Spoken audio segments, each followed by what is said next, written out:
Even today we have to discuss the COP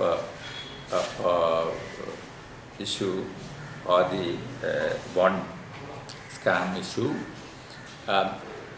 Prime Minister has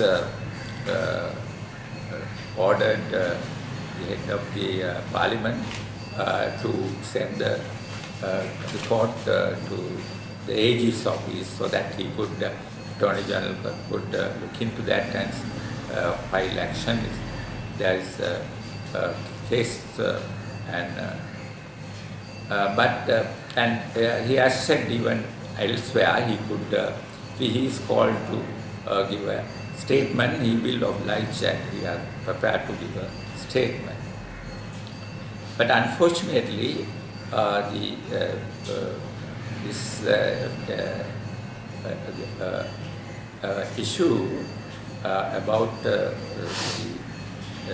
finances and the treasury done through the regulations and various traditions kept by the financial section under the Finance Committee, and it is always under the Parliament. And so it is the breaking of regulations or change of traditions do not come under law of the country. So there is no case, it is not applied to a legal meaning.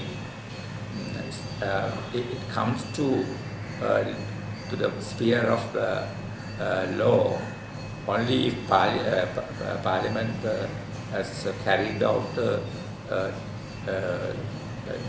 investigation and prepared to come out with specific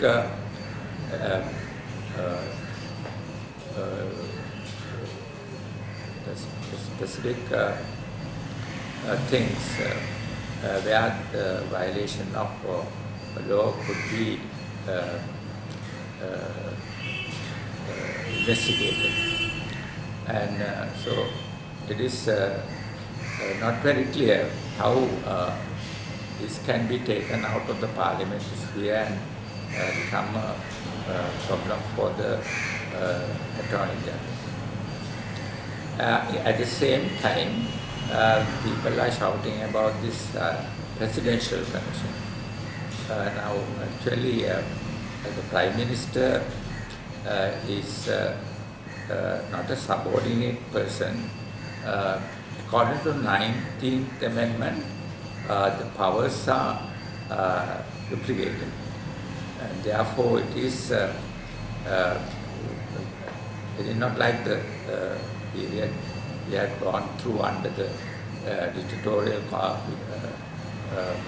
presidential powers. So therefore, it is not possible technically also to bring a presidential commission against the Prime Minister. But in addition, they are in the same site at the moment and they are working together. So it is very unlikely when there is any opening for a presidential commission that President will use that to point the investigation against the activities of the Prime Minister. So the whole problem is still political.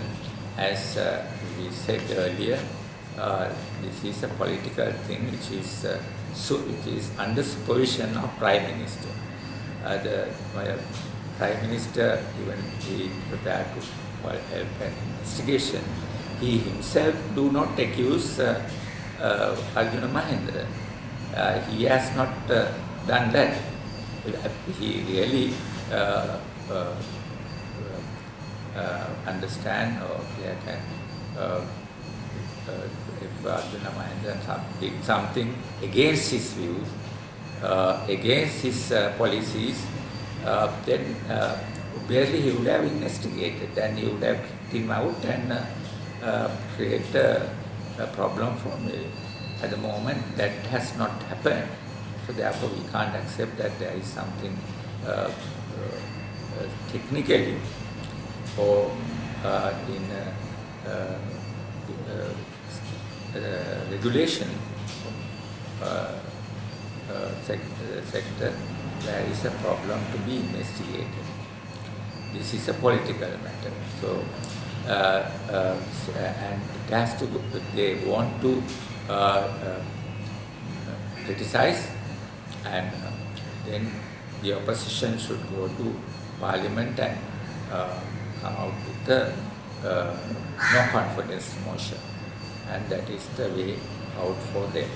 As far as we are concerned, we are looking into the purpose, what Prime Minister has done or has allowed to be done by others, and see what purpose it is.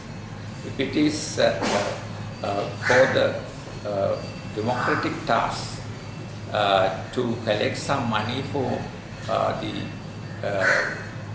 rolling of the democracy and against various conspiracies organized by Gotabe or otherwise, kind of battle that could come out when they want to bring a constitution, bring a new constitution, appeasing and satisfying the minority nationalities.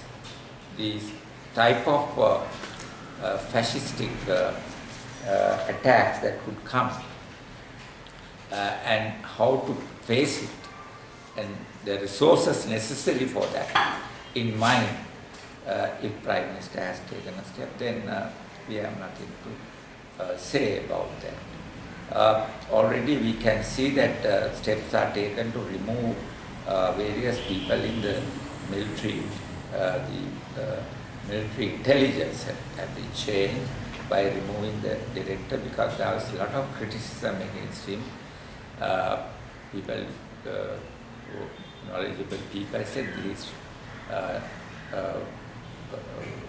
not giving the correct picture, hiding information, and sometimes creating information and so on.